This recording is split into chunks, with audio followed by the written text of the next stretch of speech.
నువ్వు సచ్చావనుకొని ఎవడైతే ఏం లేని అడ్డగాడిదని చేసుకున్నాను. నేను ఇప్పుడు వీడి భార్యని, పతివ్రత స్టాండర్డ్లన్నీ మెయింటైన్ చేస్తున్నాను. కానీ ఒకటే లోపం, మనిషిని వీడి దగ్గర ఉన్నానే గాని మనసు నీ దగ్గర బ్లాక్ అయిపోయింది. నా మనసు నాకు ఇచ్చే గోపి. ఇవ్వలేను. ఎందుకంటే నీ మనసును నా హృదయంలో బంధించి తాళం వేశాను. ఆ తాళం చెప్పి ఎక్కడో జ్ఞాపకాల్లో పారేసుకున్నాను. గోపి, నా మనసు నా దగ్గర లేకుండా వీడితో నేను కాపురం చేయలేను. ఎంత అడ్డగాడిదైనా మనసు లేని నన్ను చేసుకున్నందుకు వీడు బాధపడుతూనే ఉన్నాడు. అర్ధరాత్రి లేచి వెర్రి ముఖం వేసుకుని కుళ్ళి కుళ్ళి ఏడుస్తున్నాడు. ప్లీజ్ గోపి, నా మనసు నాకు ఇచ్చేయి. ఉప్మా చేశానండి. ఉప్మా చేస్తే ఏడుపెందుకే? ఉప్మా చాలా బాగా కుదిరిందండి. బాగా కుదిరితే సంతోషించాలి గానీ అలా ఎక్కిలెక్కలు పెట్టి ఏడుస్తావంటే వెర్రి మొహం. అతడికి ఉప్మా అంటే చాలా ఇష్టం అండి. ఎత్తగాడికి? అదేనండి, నా గోపికి. నీ గోపికి ఇష్టమా? విజిటింగ్ కార్డు ఇచ్చాడుగా, అడ్రస్ వెతుక్కుంటూ వెళ్ళి చక్కరేసుకొని తినిపించినా పో. ఛీ, నేను పతివ్రతనండి.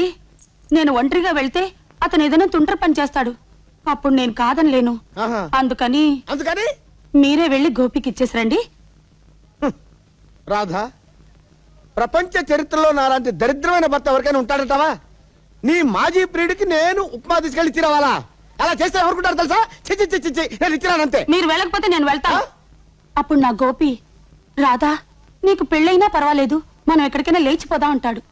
అంటాడు. దానికి నువ్వేంటావమ్మా? అప్పుడు నేను ఆవేశం పట్టలేక నేను లేచిపోతాను. తల్లి, నీకు దండమమ్మా, నువ్వెక్కడ దొరికావే నాకు?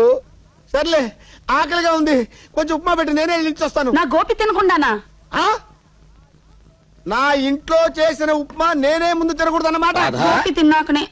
రాధా, గోపి, ఎందుకు నీ చేత ఉప్మా చేయించుకొని తినాలనిపించి వచ్చేసాను. అరే, నీకోసం నేను ఉప్మా చేశాను గోపి. ఏంటి?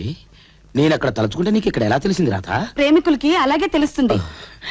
దీన్ని ఏమంటారు? ఉప్మా ప్రేమంటారా? అలాగా? మీ మొహాలు తగలయ్యా. కట్టుకున్నవాడిని నేను ఇక్కడ ఉండగానే డైరెక్ట్ గా మాట్లాడేసుకుంటారా? ఇండైరెక్ట్ గా మాట్లాడుకుంటే ఒక అందం.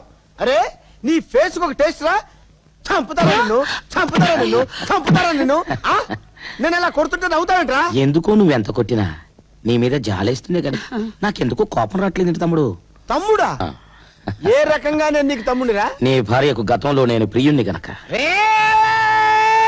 ఆగండి, ఏమిటిది? ఇటు ప్రియుడు ఇటు మొగుడు, మధ్యలో చచ్చిపోతున్నాను. రేయ్, మర్యాదగా నా కొంపలోంచి బయటకు అడుగు పెట్టు. అలాగే వెళ్తాను. కొంచెం ఉప్మా తినేసి. ఉప్మా తింటాం కాదురా, నిన్ను ఖైమా చేస్తాను. వెళ్ళరా బయటకెళ్ళు. ఉప్మా నువ్వేంటి ఆరాధనాపూర్వకంగా చూస్తున్నావు? వెళ్ళు లోపలికి.